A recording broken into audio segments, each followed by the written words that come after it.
ओम शांति।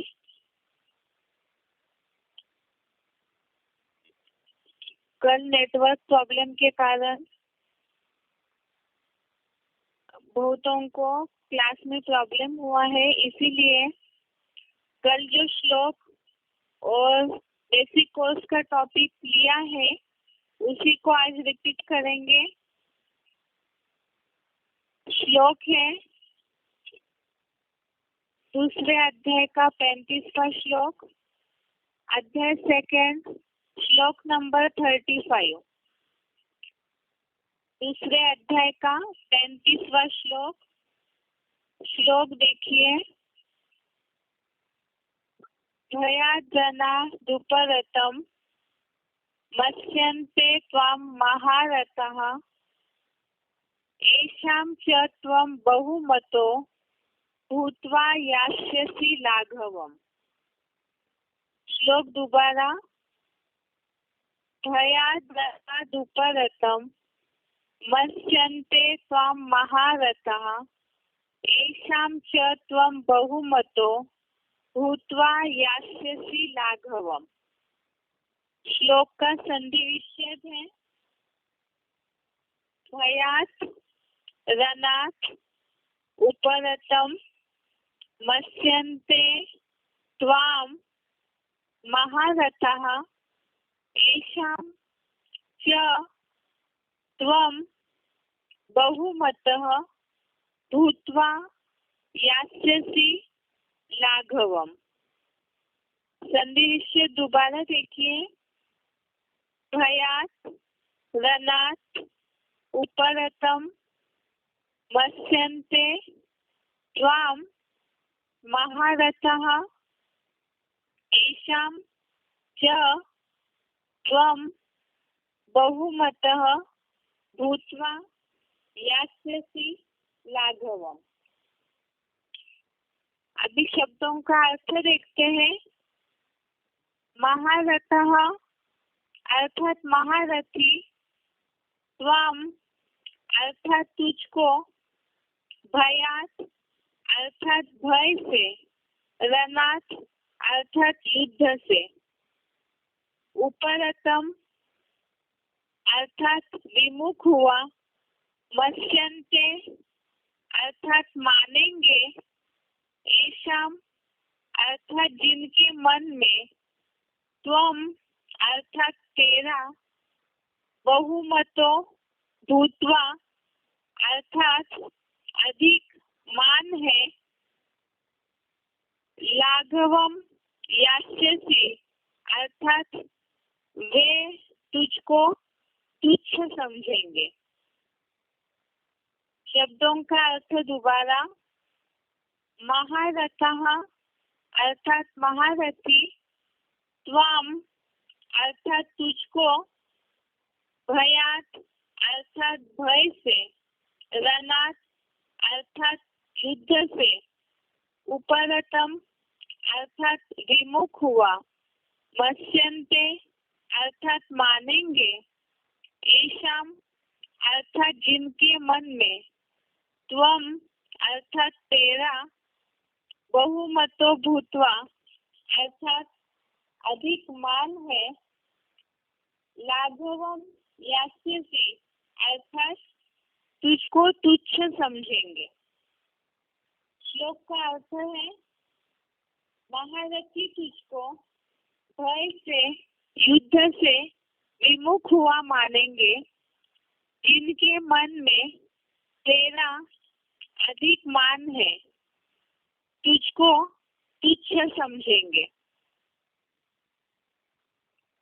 अर्थात जैसे कुछ दिनों से हम इसके पहले श्लोक देख रहे हैं।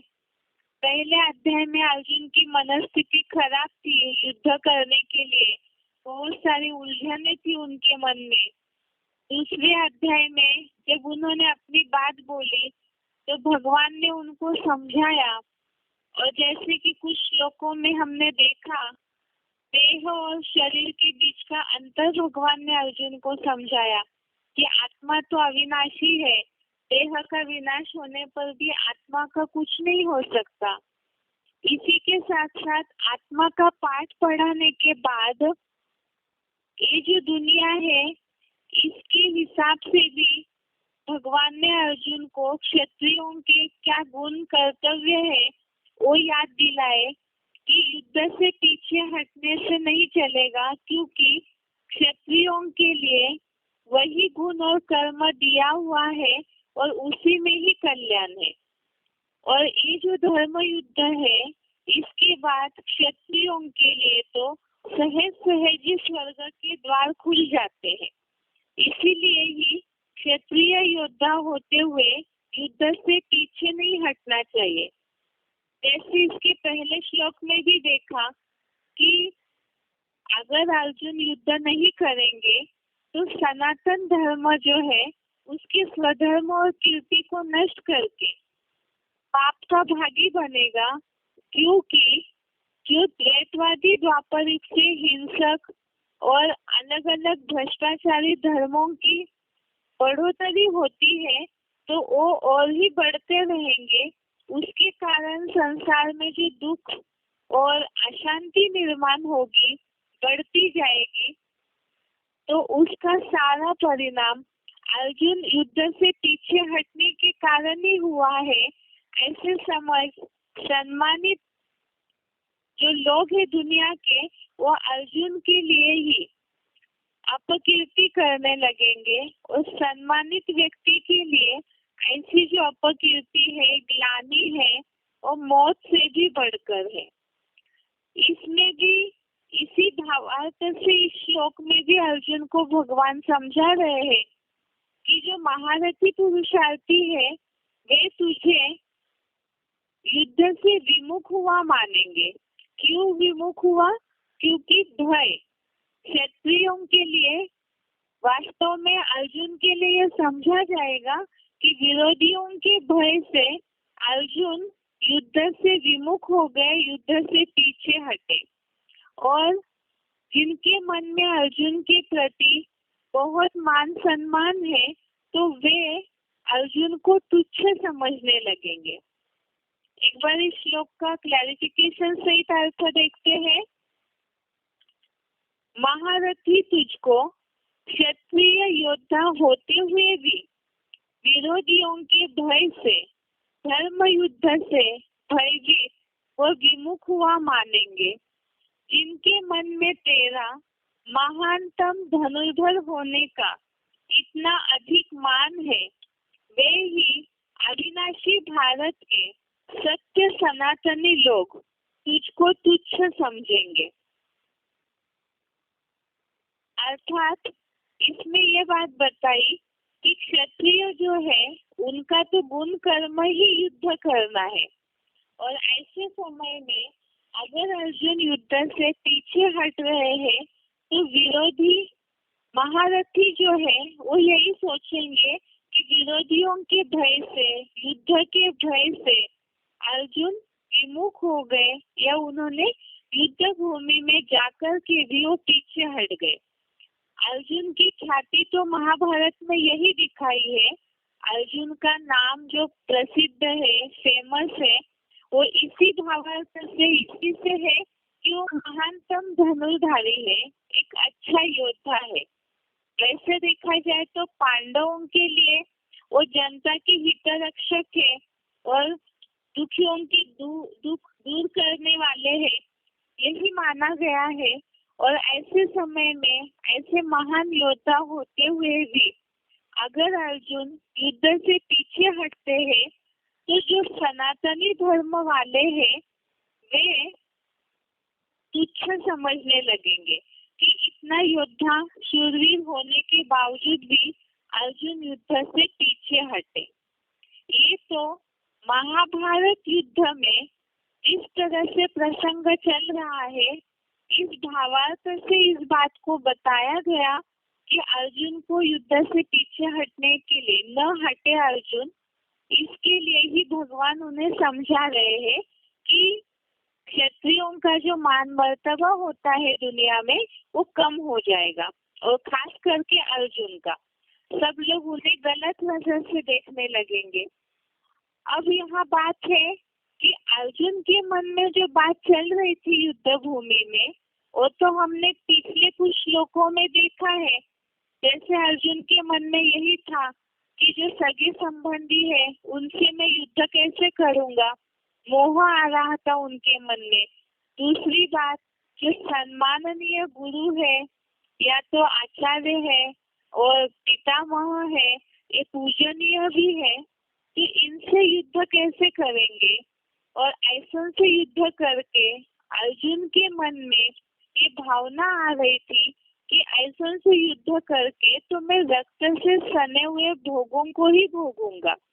अर्थात इन सब को मारकर या इन सब के मान मर्तबे को ठेस पहुंचा करके अगर पृथ्वी का या त्रिलोक का राज्य भी मिलता है तो वो मुझे नहीं चाहिए।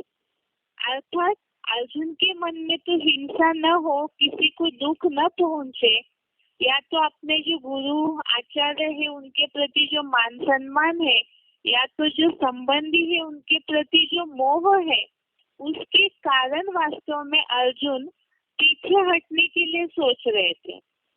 लेकिन ये तो सारी उनके मन की जो बातें हैं उन्होंने भगवान के सामने रखी है। लेकिन जो समाज है या जो भी लोग अर्जुन के ऊपर अपेक्षा रखे हैं, अर्जुन के प्रति अपेक्षा रखे हैं कि वो युद्ध करके दुख अशांति का नाश करेंगे, असुरों का नाश करेंगे, तो उनके मन में तो यही भावना आएगी। वो तो ये सब बातें नहीं जानेंगे कि अर्जुन किस कारण पीछे हट रहे।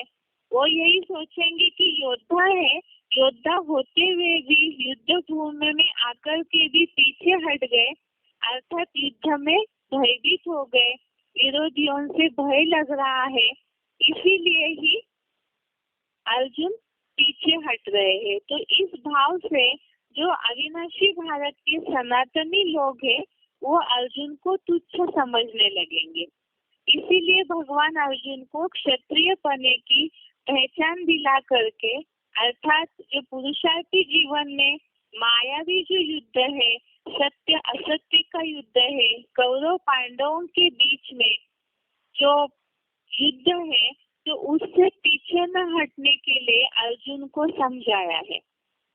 अब यहाँ तो बात है कि ज्ञान मार्ग के हिसाब से हम जानते हैं कि जो अव्वल नंबर अर्जुन है वही संपन्न स्टेज में नारायण है, और नारायण की तो कोई भी युद्ध में हार नहीं होती है, तो इसीलिए उनके तो पीछे हटने की बात नहीं है। लेकिन यहाँ तो पुरुषार्थी जीवन में जो भी प्रसंग चले उस भावार्थ से गीता में ये सारी श्लोक में बातें समझाई है। और अव्वल नंबर अर्जुन के लिए जैसे है वैसे ही जो नंबरवार पुरुषार्थी है उनके लिए भी ये बात लागू होती है। वो कैसे? तो यहाँ हमने इस बात को समझा है युद्ध के प्रसंग के लिए। यहाँ हर पुरुषार्थी नंबरवार अपने जीवन में माया से युद्ध कर रहे हैं, सत्य असत्य से युद्ध कर रहे हैं, और नंबरवार सभी पुरुषार्थी जो कौरव पांडवों का युद्ध चल रहा है उससे भी युद्ध हो रहा है। तो इसके बीच में पुरुषार्थी जीवन में क्षत्रिय अर्थात माया से युद्ध की सामना करने की स्टेज। तो इसमें जो संघर्ष की स्थिति है, तो ऐसे समय में कई बार जो हिसाब किताब है, चाहे पुरुषार्थी जीवन में संघर्षमय स्थिति है, उसके कारण स्थिति ऊपर नीचे हो करके कई बार पुरुषार्थी इस युद्ध से पीछे हटते हैं, अर्थात ज्ञान मार्ग में चलते चलते डाउन हो जाते हैं। कहीं ना कहीं बुद्धि ज्यादा अपसेट होने के कारण अनिश्चय बुद्धि होने लगते हैं, या तो जो हिसाब किताब है मायावी युद्ध अर्थात जो अपनी कमी कमजोरियां है उसके कारण सही रीति से युद्ध नहीं कर पाते हैं, या ज्ञान को गहराई से न समझने के कारण पुरुषार्थी जीवन में जैसे आगे बढ़ना चाहिए वैसे न बढ़ करके पीछे हट जाते हैं, रुक जाते हैं पुरुषार्थ करते करते। तो ऐसी स्थितियों में होगा ये वो स्थिति यहाँ बताई है कि प्रैक्टिकल जीवन में अगर हम देखेंगे तो बहुत से ऐसे हैं ब्राह्मण परिवार वाले ही अगर कोई अनिश्चय बुद्धि हो जाते हैं तो जरूर उसके बारे में कहीं ना कहीं सोचेंगे। और दूसरी बात चल रही थी यहाँ श्लोक में, जैसे अव्वल नंबर अर्जुन है उनके लिए तो हमने समझा है कि नारायण की कभी भी युद्ध में हार नहीं हुई है, तो इसीलिए यहाँ अर्जुन की तो बात वास्तव में पुरुषार्थी स्टेज की बात है, इसीलिए भगवान उनको अव्वल नंबर अर्जुन को भी समझा रहे हैं। वैसे ही जो नंबर वार पुरुषार्थी है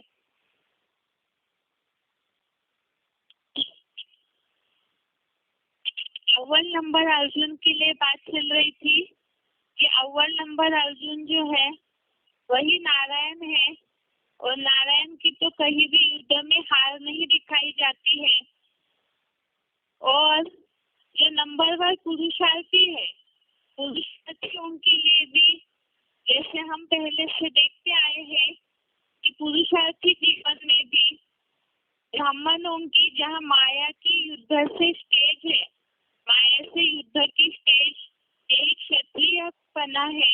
और इसमें अगर क्षत्रिय योद्धा होते हुए भी पुरुषार्थी जीवन में अपने हिसाब किताबों के कारण या तो मायावी युद्ध के कारण कोई ना कोई संघर्ष के कारण अगर पुरुषार्थी जीवन में अवस्था डाउन हो जाती है या तो अनिश्चय बुद्धि बनते हैं या तो पुरुषार्थी मार्ग से पीछे हटते हैं और ज्ञान में चलना छोड़ देते हैं, तो भी ऐसों के लिए कहीं ना कहीं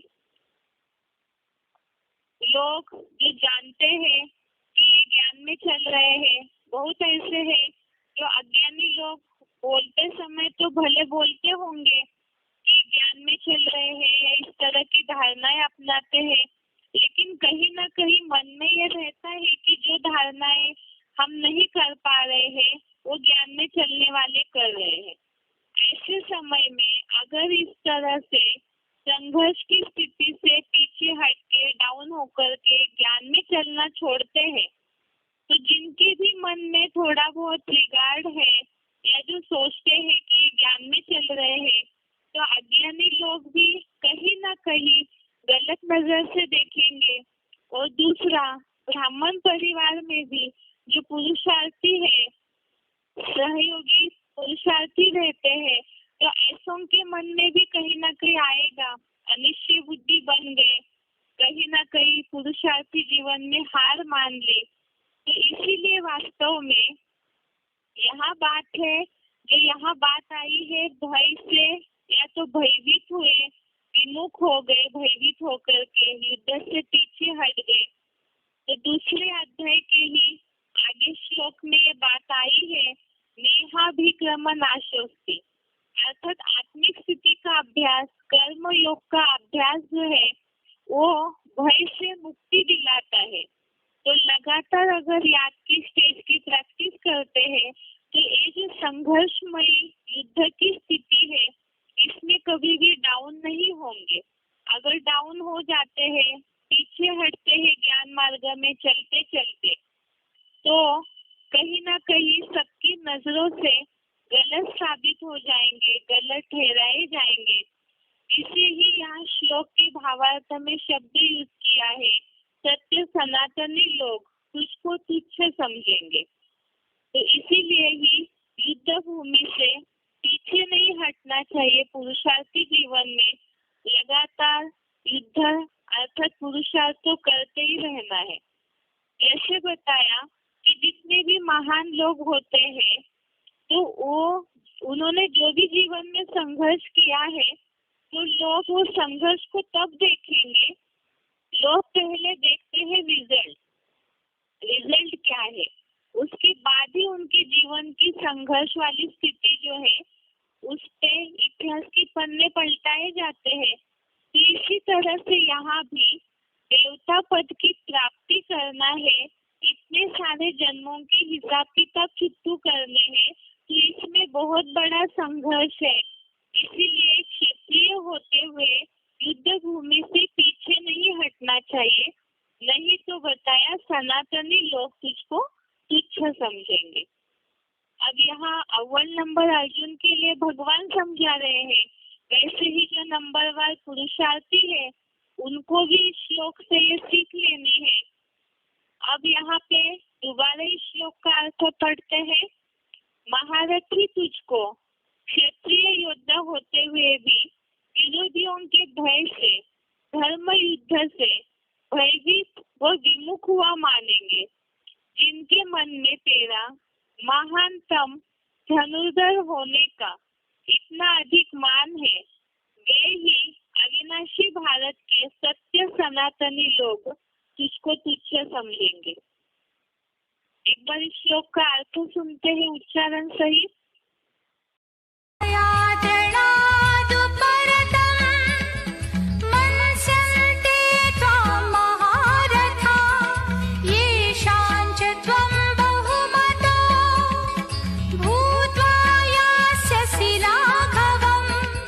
महारथी तुझको क्षत्रिय योद्धा होते हुए भी विरोधियों के भय से, धर्म युद्ध से भयभीत व विमुख हुआ मानेंगे। जिनके मन में तेरा महानतम धनुर्धर होने का इतना अधिक मान है, वे ही अविनाशी भारत के सत्य सनातनी लोग तुझको तुच्छ समझेंगे। आगे बेसिक कोर्स के टॉपिक में अगला चित्र चल रहा था हमारा 3 लोग का।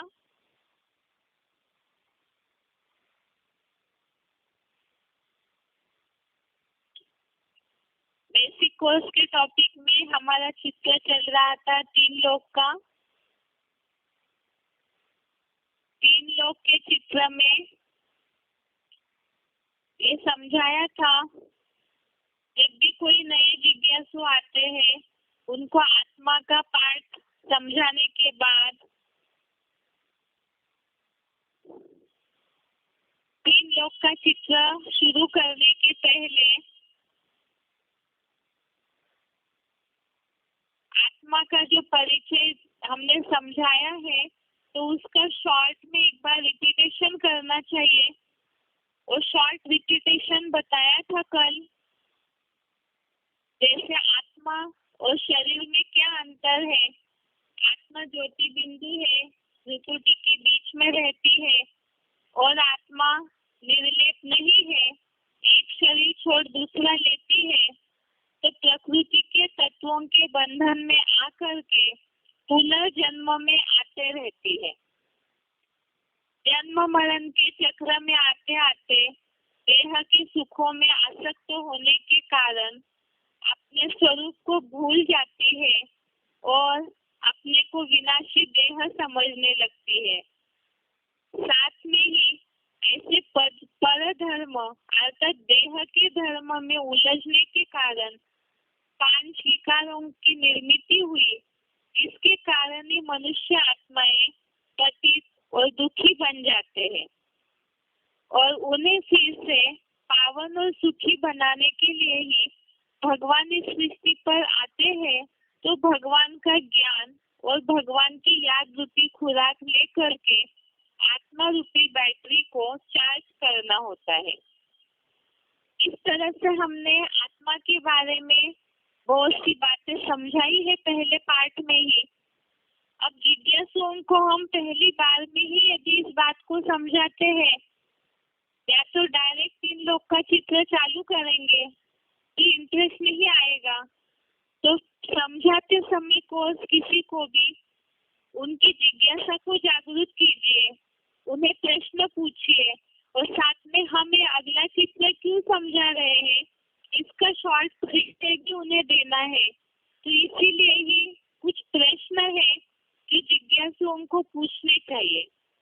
अब जैसे हो सकता है कई जिज्ञासु अपने आप ही इन प्रश्नों को पूछे, और जो नहीं पूछते हैं तो उनके मन में इंटरेस्ट जागरूक करना है, या तो उनकी जिज्ञासा जागरूक करने के लिए कुछ प्रश्न है जैसे कि आत्मा के बारे में तो हमने समझा कि इतनी सारी आत्माएं हैं दुनिया में, जितने भी जीव जंतु है, कीटक, पशु, पंछी, प्राणी और खास करके मनुष्य जाति, कि ये जो भी आत्माएं हैं जिनमें चैतन्यता है, तो ये आत्माएं आती कहाँ से है। दूसरी बात, आत्माएं पुनर्जन्म लेते रहती है, तो क्या वो इसी दुनिया में उलझी हुई रहेगी, इसी तरह से जन्म लेती रहेगी, या तो कहीं और जन्म मरण का चक्र पूरा करके कहीं जाती भी है, और अगर वो कहीं जाती भी है तो कहाँ जाती है।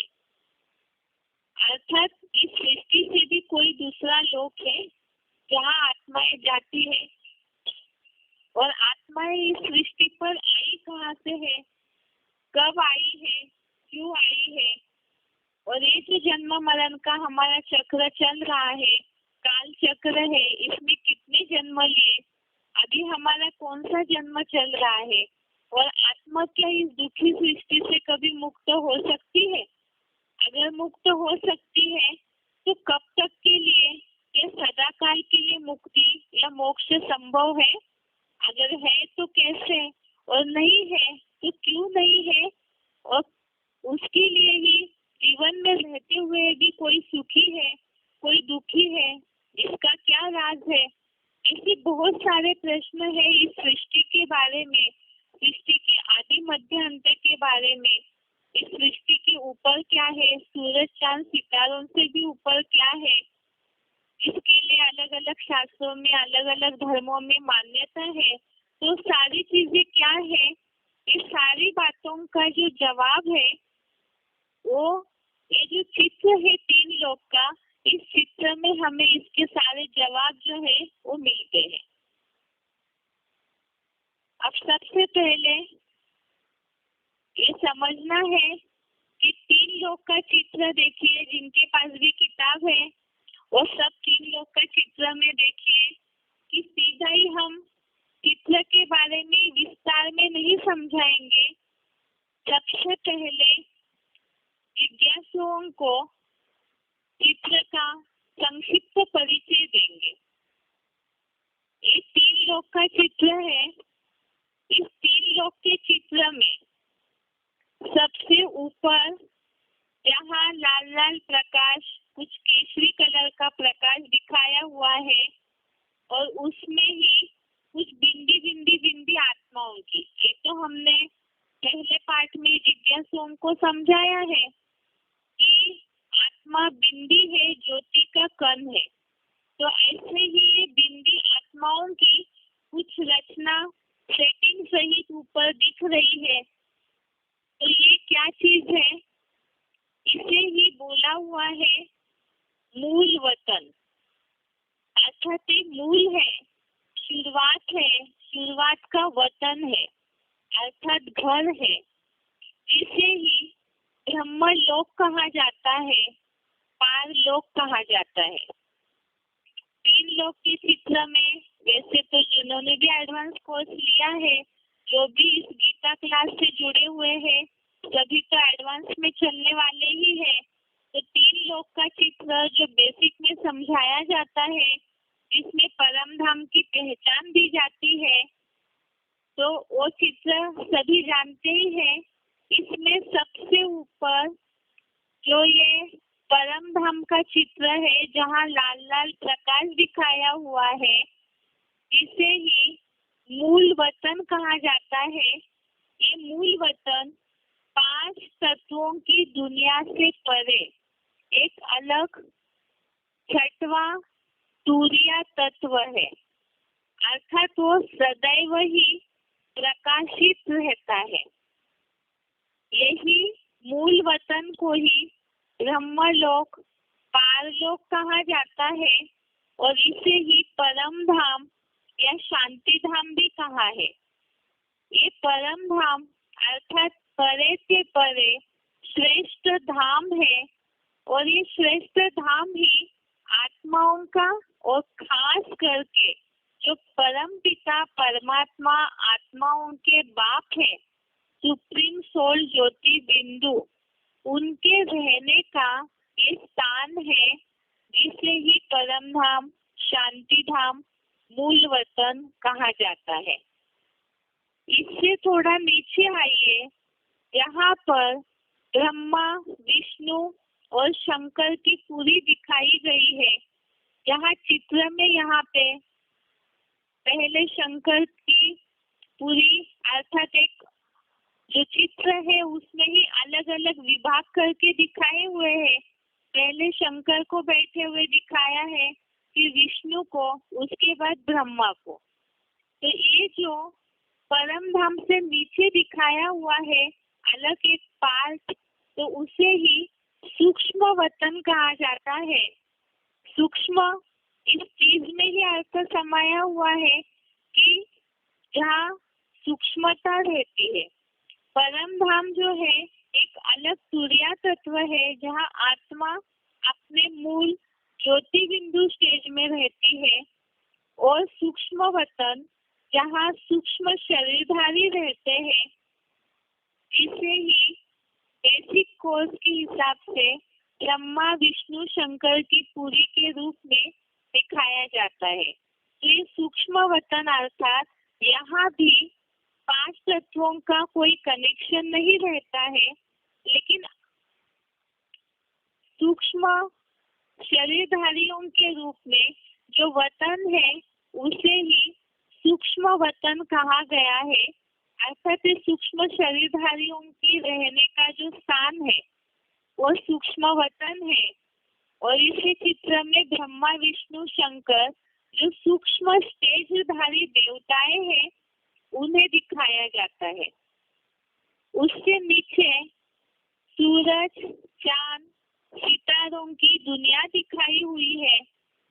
अर्थात यहाँ से सूक्ष्म वतन से भी नीचे जहाँ 5 तत्वों की दुनिया शुरू हो जाती है, यहाँ पर ही सूरज, चांद, सितारे, ग्रह, नक्षत्र, आकाश तत्व शुरू हो गया।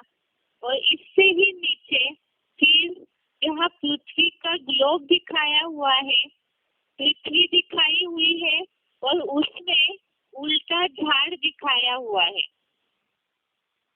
अर्थात ही ये साकार मनुष्य लोक है।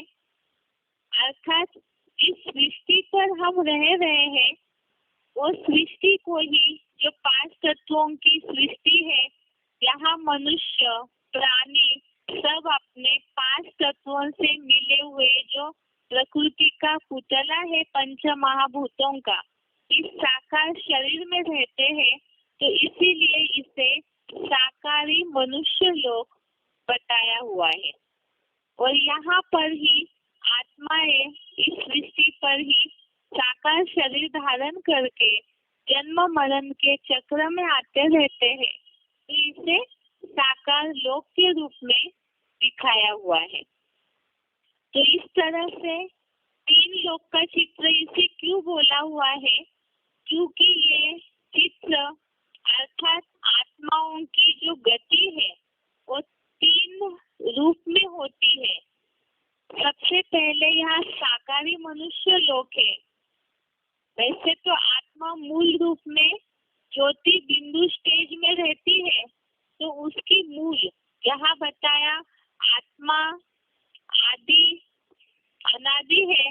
आत्मा या परमात्मा को कोई रचता नहीं है, ये सृष्टि भी अनादि है। तो इसी तरह से ये जो परम धाम जो एक छठा सूर्य तत्व है, अनादि तत्व है, तो इसमें आत्माएं मूलतः अपने ज्योति बिंदु स्टेज में रहती है।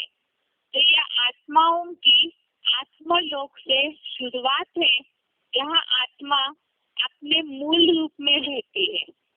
यहाँ से नीचे आइए तो आत्माएं जहाँ सूक्ष्म शरीर में रहती है, जो प्रकाश का एक शरीर रहता है, वो सूक्ष्म शरीर की स्टेज जो है वो सूक्ष्म वतन है। ये दूसरा लोक हो गया सूक्ष्म वतन। पहला लोक परम धाम मूल वतन, जिसे ब्रह्मलोक कहा है, वो सबसे पहला लोक जहाँ आत्मा ज्योति बिंदु स्टेज में, पॉइंट ऑफ लाइट की स्टेज में रहती है। तो वो पहला वतन है। दूसरा वतन है सूक्ष्म वतन, जहाँ आत्मा सूक्ष्म शरीरधारी स्टेज में रहती है। वो हो गया ये लाइट का शरीर बोला जाता है, जिसे ही दुनिया में लोग भूत प्रेत कहते हैं, लेकिन यहाँ तो ज्ञान के हिसाब से सूक्ष्म शरीरधारी आत्मा है।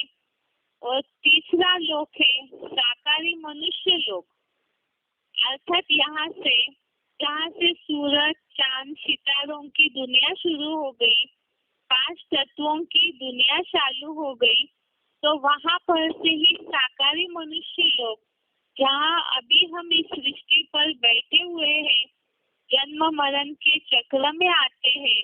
तो ये साकारी लोग, इसे साकारी इसलिए बोला है क्योंकि मनुष्य यहाँ 5 तत्वों से मिले हुए शरीर में रहते हैं, जो साकार है, आंखों से, भौतिक आंखों से दिखाई देता है, तो इसीलिए साकारी है।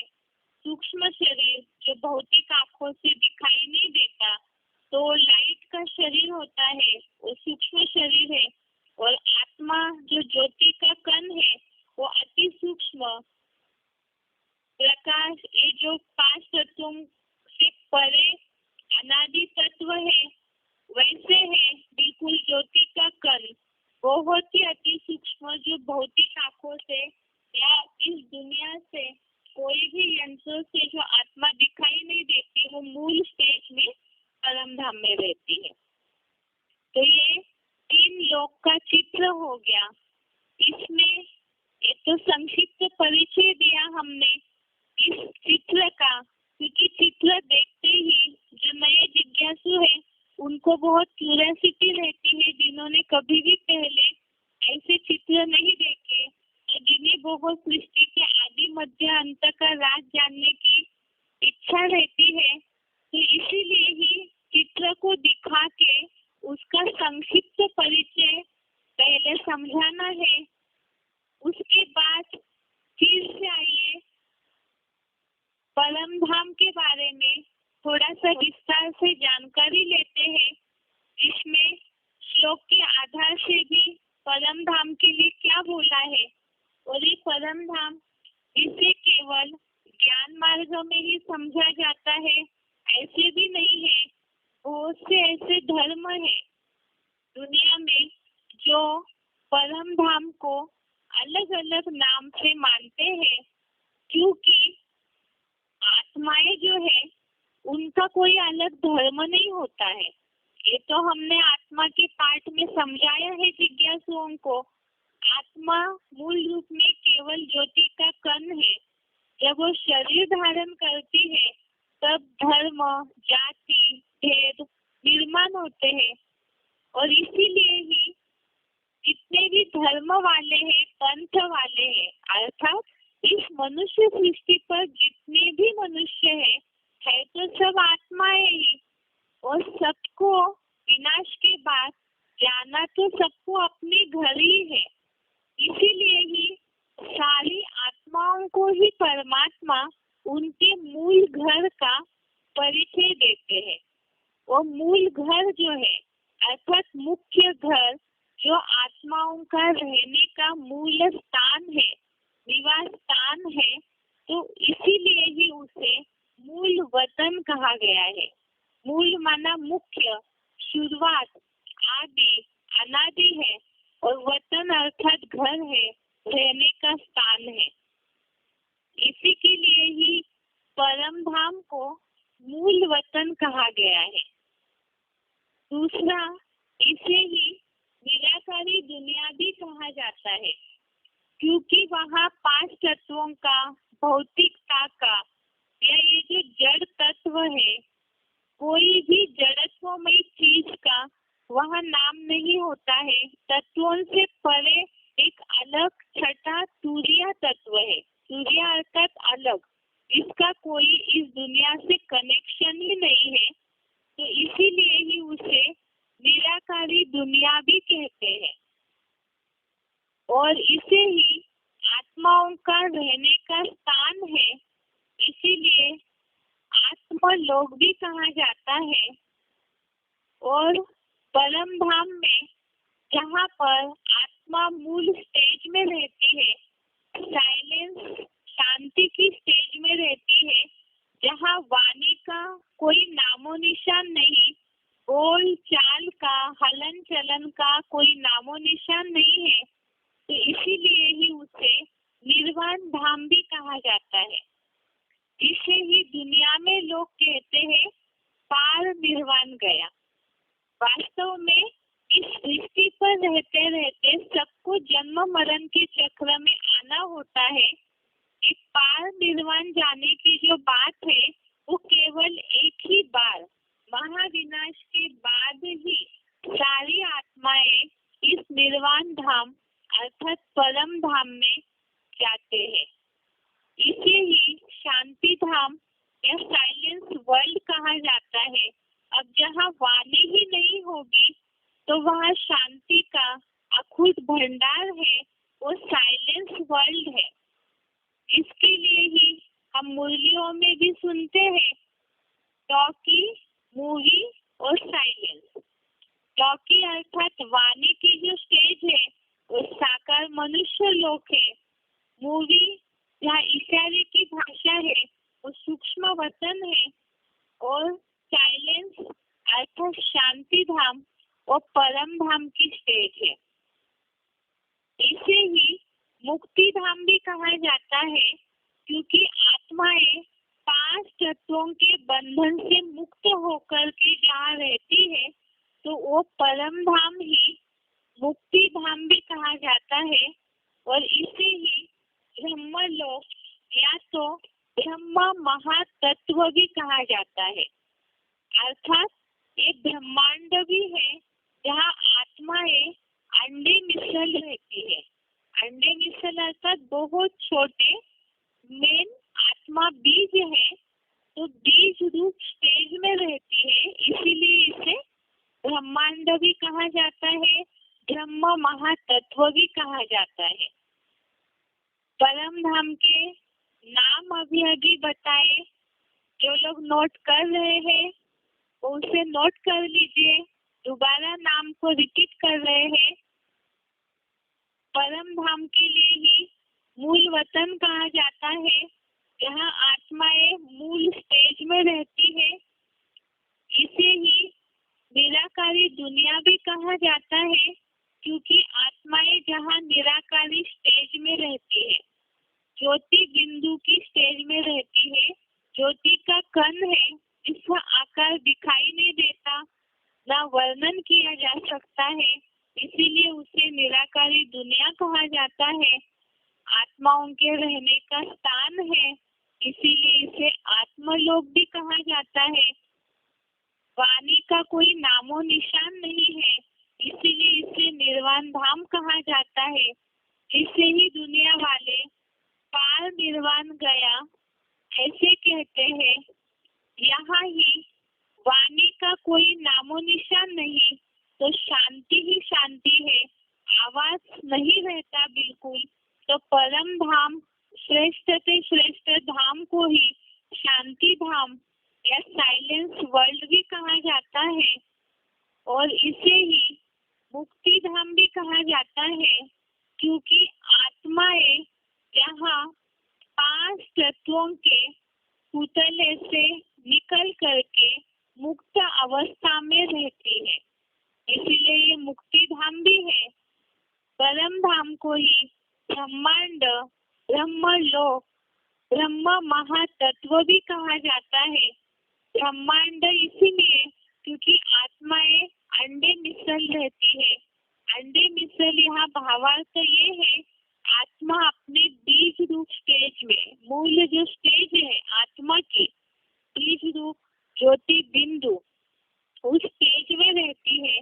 और ये महान तत्व है, ब्रह्म महातत्व भी कहा जाता है परम धाम को। तो इतने सारे नाम जो है ये तो ज्ञान मार्ग के हिसाब से जो मुरलियों में बातें आई है, इस हिसाब से ये सारे शब्द बताए हैं। इसमें से दुनिया वाले मुक्ति धाम को तो जानते हैं, ब्रह्म महातत्व को भी जानते हैं, और निर्वाण धाम को ही दुनिया वाले पार संसार निर्वाण गया इस भावार्थ से जानते हैं। अब आगे परम धाम के लिए ही जो श्रेष्ठ से श्रेष्ठ ऊंच के ऊंच धाम है, इसके लिए ही बोला जाता है कि परम धाम को ही अंग्रेज लोग सोल वर्ल्ड कहते हैं। सोल वर्ल्ड का स्पेलिंग है सोल SOUL, वर्ल्ड WORLD। अंग्रेज लोग इसे सोल वर्ल्ड कहते हैं, अर्थात आत्माओं का लोक, या तो सुप्रीम अबोर्ड कहते हैं। मुस्लिम लोग जिसे कहते हैं खुदा अर्श में रहता है। अर्श अर्थात 29 स्टेज, फर्श अर्थात एक साकारी स्टेज। कहा जाता है खुदा फर्श में नहीं रहता, खुदा अर्श में रहता है। अर्श अर्थात 29 स्टेज, फर्श अर्थात एक साकारी दुनिया। तो मुस्लिम लोग भी इसे जानते हैं, अंग्रेज लोग भी सोल वर्ल्ड के नाम से जानते हैं, सुप्रीम अबोर्ड के रूप में जानते हैं। ऐसे ही दुनिया में कहा जाता है ऊंचा तेरा नाम, ऊंचा तेरा धाम, ऊंचा तेरा काम। तो ये जो मान्यता है दुनिया में, ऊंचा तेरा नाम, ऊंचा तेरा धाम, ऊंचा तेरा काम, अर्थात एक परम धाम जो है वो परमात्मा के रहने का स्थान है।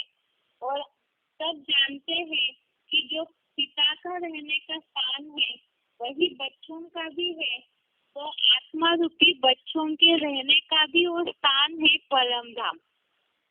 इस परम धाम के लिए ही भगवत गीता में भी समझाया हुआ है, भगवत गीता में इसका उल्लेख आया हुआ है। इसके लिए श्लोक है, ज्यादातर भक्ति मार्ग वाले इस श्लोक को जानते हैं। श्लोक नंबर है 15वें अध्याय का 6वां श्लोक, अध्याय 15, श्लोक नंबर 6।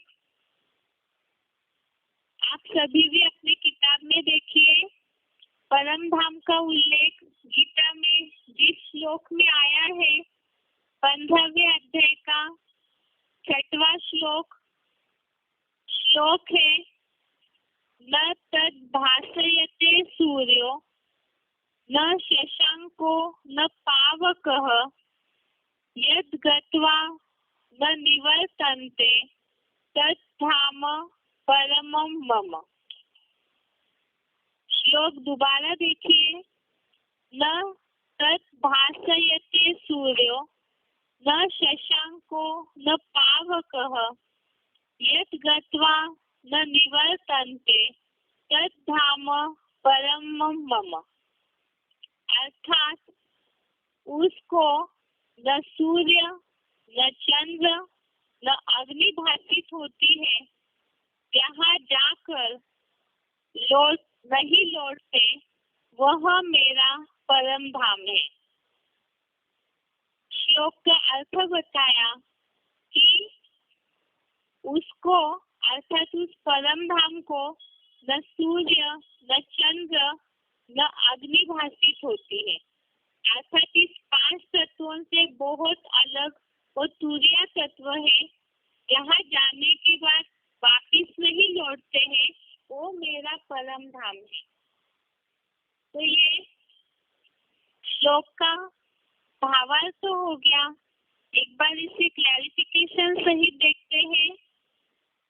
उस परम ब्रह्म लोक को न सूर्य न चंद्र और न पंच महाभूतों के बीच सदा दैदीप्यमान अग्नि भाषित होती है, जहाँ वैकुंठ में जाकर नरक में 2500 वर्ष तक नहीं लौटते, वह परम ब्रह्म लोक मेरा प्रकृति की योग ऊर्जा निर्मित परम प्रकाशित परम धाम है। अर्थात मैं सर्वव्यापी नहीं हूँ। इस दुनिया में जो मान्यता है परमात्मा सर्वव्यापी है, तो ये मान्यता भी इस श्लोक से गलत साबित होती है, कि परमात्मा तो परम धाम के निवासी है, तो वो इस सृष्टि पर सर्वव्यापी कैसे हो सकते हैं। दूसरी बात, परम धाम के परमात्मा के घर का रहने का परिचय बताया, साथ में परम धाम का उल्लेख इस श्लोक में बताया कि जहाँ 5 तत्वों वाले सूर्य चंद्र और जहाँ अग्नि भाषित नहीं होती, ऐसा वो परम ब्रह्म लोक है, श्रेष्ठ से श्रेष्ठ ब्रह्म लोक है। और जहाँ पर परा प्रकृति की योग ऊर्जा निर्मित परम प्रकाशित, अर्थात जहाँ योग ऊर्जा के द्वारा ही जो प्रकाशित है, तो ऐसा वो परम धाम है जहाँ जाने के बाद वापिस लौटते नहीं है। यहाँ भावार्थ ये है, आत्माएं जहाँ अपने मूल स्टेज में रहती है, तो वहाँ पर वो रहती है आत्मलोक में, आत्म ज्योति बिंदु की स्टेज में, तो वो परम धाम है जिसका उल्लेख इस श्लोक में बताया हुआ है। इस तरह से आज हमने 3 लोक के चित्र में समझा है। सबसे पहले ये बात बताई कि जब भी जिज्ञासुओं को कोर्स समझाएंगे तो आत्मा का जो परिचय है उसका शॉर्ट में परिचय जरूर बताइए। देह शरीर में अंतर बताया हमने, आत्मा ज्योति बिंदु है जो भ्रुकुटी के बीच रहती है। शरीर में आने के कारण 5 तत्वों के संख्या रंग के कारण जन्म मरण के चक्र में आती है, तो इसीलिए निर्लेप नहीं है आत्मा, और जन्म मरण के चक्र में आके दुखी हो गई, देह भान में आई तो विकार निर्माण हुए, दुखी हो गई, पतित हो गई, तो पावन बनने के लिए परमात्मा का ज्ञान और योग का खुराक लेना जरूरी है। इससे आत्मा रूपी बैटरी चार्ज हो सकती है और इसी के लिए ही प्रैक्टिस करते करते कर्म योगी बनना है। इस तरह से आत्मा के पाठ का सार बताया हमने। अब 3 लोक का चित्र शुरू करने के पहले ये बताया कि डायरेक्ट 3 लोक का चित्र दिखाते ही आप उन्हें बताना शुरू करेंगे तो हो सकता है कई बार लोग बोर हो जाए, इसीलिए पहले उनकी जिज्ञासा जागृत कीजिए। ऐसे प्रश्न उनके मन में, अगर जिज्ञासु कुछ टैलेंटेड है, होशियार है तो ठीक है, नहीं तो उनके मन में प्रश्न निर्माण कीजिए ताकि उसे जानने की उन्हें इच्छा निर्माण हो। जैसे कि आत्मा के बारे में तो हमने समझा कि आत्मा जन्म मरण के चक्र में आती है, ज्योति बिंदु है। अब इसके लिए ये भी समझा, जैसे श्लोक में बताया है कि आत्मा का आदि और अंत अदृश्य है, ये रची नहीं जाती है। अगर आत्मा अनादि है, निर्माण नहीं की जाती, तो ये आती कहाँ से है और ये वापिस जाएगी कब? क्या इसी दुखी दुनिया में उलझी रहेगी या तो जाती भी है? अगर मोक्ष है तो कैसे संभव है? नहीं है तो क्यों नहीं है?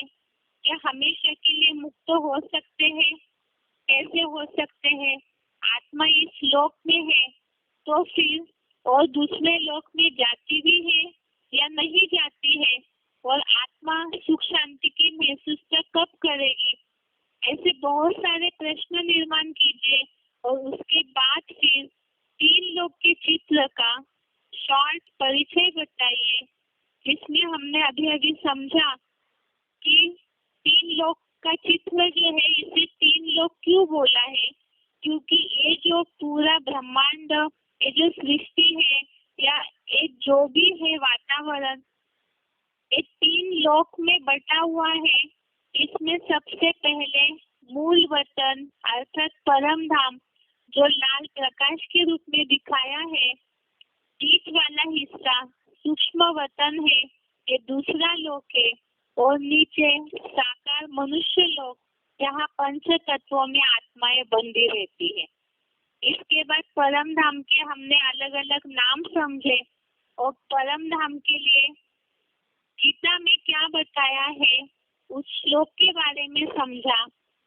आज के लिए यहाँ तक ही। ओम शांति।